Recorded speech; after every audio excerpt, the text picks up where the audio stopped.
ഈശോ മിശിഹായിൽ ഏറെ സ്നേഹം നിറഞ്ഞവരെ, വീണ്ടും ഒരു തെരഞ്ഞെടുപ്പ് കാലഘട്ടത്തിലൂടെ കടന്നു പോവുകയാണ് നാം. ഇലക്ഷൻ റിസൾട്ട് പ്രഖ്യാപിക്കുവാൻ കുറച്ച് ദിവസങ്ങൾ മാത്രം ബാക്കി നിൽക്കുന്നു.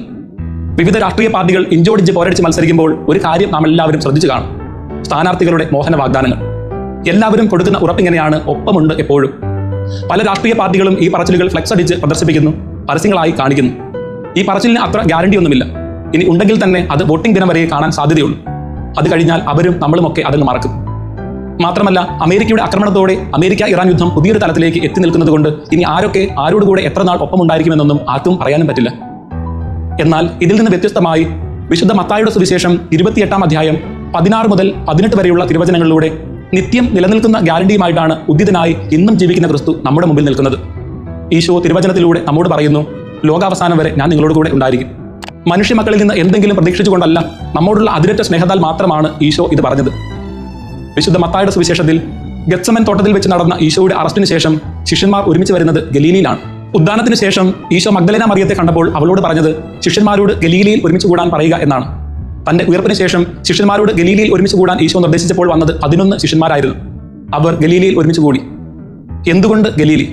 എന്തുകൊണ്ട് താൻ മലയിലെ പ്രസംഗം നടത്തിയ മല ഈശോ തെരഞ്ഞെടുത്തില്ല? എന്തുകൊണ്ട് രൂപാന്തരീകരണം നടന്ന താബോർ മല ഈശോ തെരഞ്ഞെടുത്തില്ല? എന്തുകൊണ്ട് ഗലീലി അവിടുന്ന് തെരഞ്ഞെടുത്തു? ഈശോ ജെറുസലേം പട്ടണത്തിന്റെ നിഴലിലാണ് ജനിച്ചതെങ്കിലും വളർന്നത് ഗലീലയിലായിരുന്നു. ഗലീലി വിജാതീയരുടെ ഗലീലി എന്നാണ് അറിയപ്പെടുന്നതെങ്കിലും ഈശോയുടെ പരസ്യജീവിതത്തെ കൂടുതൽ പ്രവർത്തനങ്ങൾ നടന്നത് ഗലീലയിൽ വെച്ചാണ്.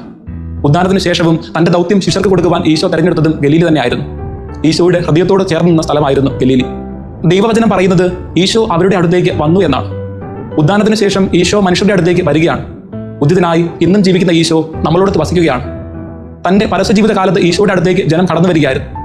വചനം ശ്രവിക്കാൻ ആഗ്രഹിച്ചവർ, സുഖപ്പെടുവാൻ ആഗ്രഹിച്ചവർ, യേശു ആരെന്നറിയുവാൻ ആഗ്രഹിച്ചവർ, പാപികൾ എല്ലാവരും ഈശോയെ തേടി അവിടുത്തെ അടുക്കലേക്ക് എത്തുകയാണ്. എന്നാൽ ഉദ്ധാനത്തിന് ശേഷം ഈശോ നമ്മളോട് വസിക്കാൻ നമ്മുടെ അടുത്തേക്ക് വരികയാണ്. അതാണ് ഇന്നത്തെ സുവിശേഷത്തിന്റെ ഹൈലൈറ്റ്.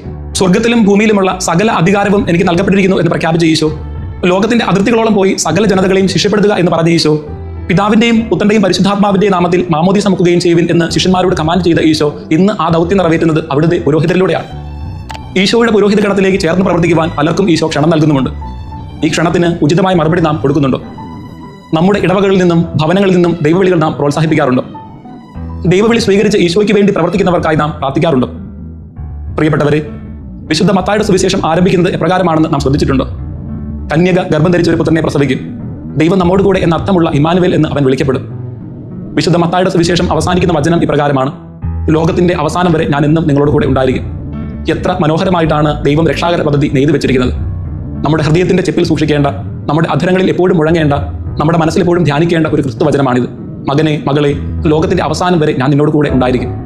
സ്നേഹമുള്ളവരെ, ഈശോ വചനത്തിലൂടെ നൽകുന്ന വാഗ്ദാനങ്ങൾക്ക് വലിയ ശക്തിയുണ്ട്. ഇന്നത്തെ പഴയ നിയമ വായനയിൽ ദൈവം ജോഷുവായ്ക്ക് കൊടുക്കുന്ന ഒരു വലിയ ഉറപ്പുണ്ട്: ഞാൻ മോശയോട് കൂടെ എന്ന പോലെ നിന്നോട് കൂടെയും ഉണ്ടായിരിക്കും. ഒരിക്കലും നിന്നെ കൈവിടുകയില്ല. ശക്തനും ധീരനുമായിരിക്കുക.